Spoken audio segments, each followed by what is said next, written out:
So John Cena finally turned heel. At WWE Elimination Chamber 2025, we probably saw one of the most shocking things that we possibly could have seen going into the WrestleMania season. And that's right, John Cena turning heel. And like for me personally, I do find it to be a very poetic type of thing for this one to see him turn heel now versus years back when you had half the fans chanting Cena sucks and then the other half going let's go Cena, and basically he was the face of the company at that time based off his reaction and merch sales.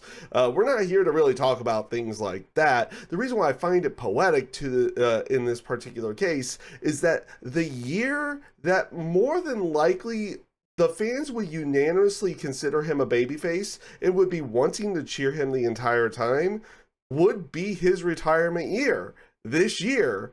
And now he's going to spend probably a good chunk of it, if not most of it, as a heel. Now we don't necessarily know how long this heel turn is going to go for. We don't necessarily know how it's gonna go. It's just Monday Night Raw. We just had Monday Night Raw after Elimination Chamber. We don't really have a follow up yet. You're gonna probably see something from Cody, on Friday, and I don't think that Cena is even scheduled until after the next week of shows to go along with that. When they start going overseas, that's when I think he's being advertised more often. So we don't necessarily know how the follow-up's going to go with this one. But like I said, if he's going to turn heel going into WrestleMania season, I feel like it's going to be something where he's a heel for much longer than just up until Mania. I do see him maybe doing a babyface turn towards the end of the run, and that's probably how he goes out, is as a babyface trying to right the wrongs that he did here in this particular case, or however the story's going to go. Heck, maybe he tries to stay heel the entire time and doesn't turn babyface ever again to go along with it, and that's how he goes out, is with a heel run, which would be also very interesting. Like I said, I'll be very interested to see how it works out in the end for that. But one of the other things I wanted to get into in this particular video, is this heel turn from Cena the best heel turn ever? And I do want to hold off in terms of waiting to see what the execution is like. We haven't heard anything from him or Cody or anything in that sense. We haven't gotten any of the other substance outside of the initial shock heel turn at Elimination Chamber. So I think we can revisit that to a certain degree again later in the year. But just taking a look at execution of other big heel turns, such as Stone Cold joining with Vince McMahon at the end of WrestleMania 17, Hogan turning heel and joining the new, basically forming the New World Order at that time. Seth Rollins turning on the Shield. Like, those are pretty big heel turns, at least in my mind. I know two of them are definitely some of the biggest, if not the biggest ones of all time.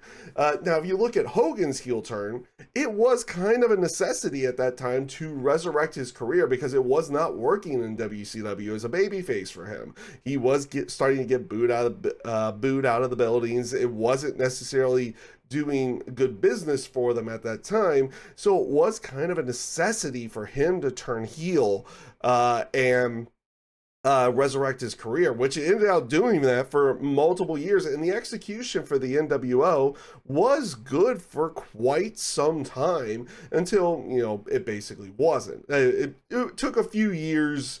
It took about a year and a half, a couple of years till the NWO, the execution of that wasn't running so hot at that point. It also did revolutionize the business at that time as well, because it did cause WWF at the time to actually change up their style and go to a more unconventional culture that they were, that they had never done because they were still doing cartoon characters, basically that point in time, and they weren't doing good business. It actually kind of forced them into what was called the Attitude Era, and which is still kind of noted as being one of the best eras in the terms of the WWF, WWE area.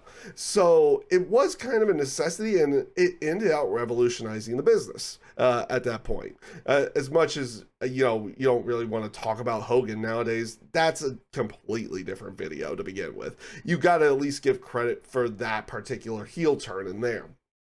Now with the Austin heel turn, it was it was a shocking heel turn at the beginning, and I don't think that, and I think even if you look at it in execution wise afterwards, he kind of became almost a comedy heel like character at that point as well, and it really did end out hurting the bottom line of their business, of the business of the WWF, that they didn't really recover from for quite some time down the line to go along with that. And honestly, like I said, the initial heel turn, the initial shock of that was really interesting and I think good to a certain degree, but the execution of it immediately afterwards, you had the two-man power trip and a few of the other things, and then the alliance to go along with that, it didn't work, and they eventually had to turn Austin babyface after the alliance was over with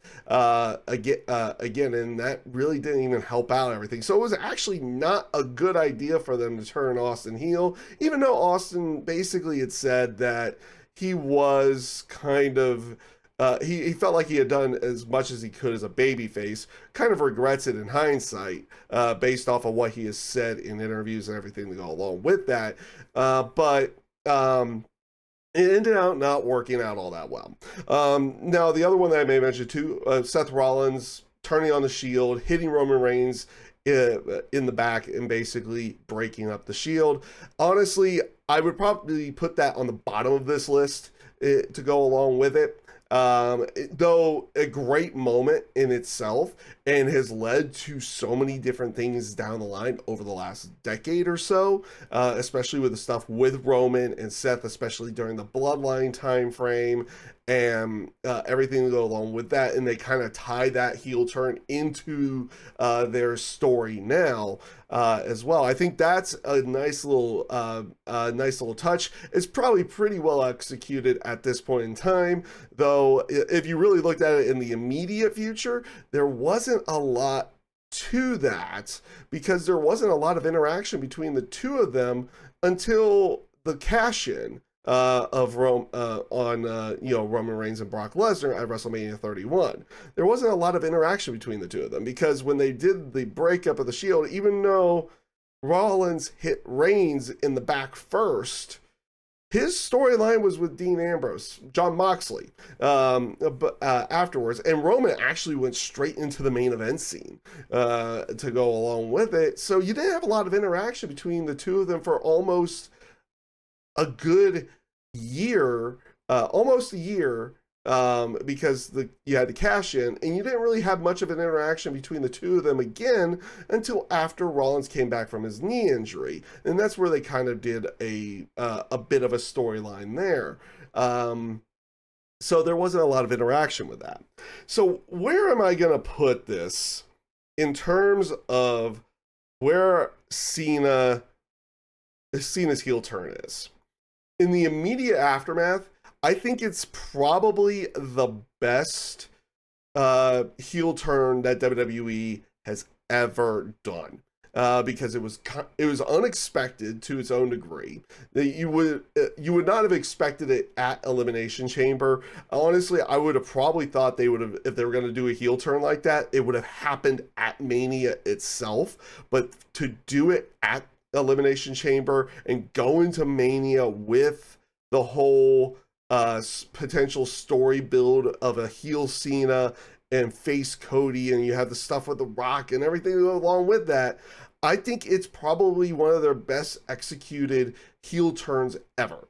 Now, in terms of overall, I'm probably still going to say the Hogan joining Hall and Nash and doing joining in for the New World Order is probably still the best heel turn at this point, based upon execution afterwards. We have to see what the execution afterwards is on this to see where that is going to be.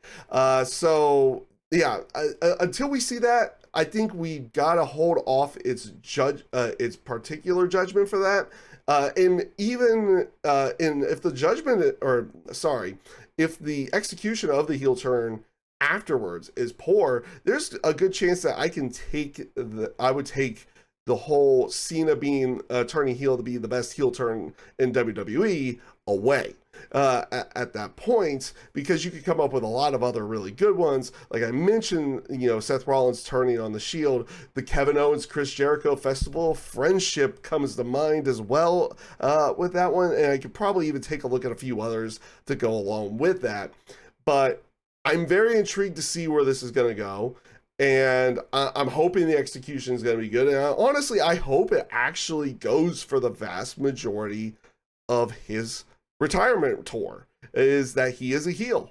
I don't want it to be a very short heel turn in that sense. I want them to explore this as much as they can. And if they decide to turn Cena babyface at the end, that's perfectly fine. But as long as they explore this over the next 6 to 9 months of him being a heel, I think you can get something good out of that.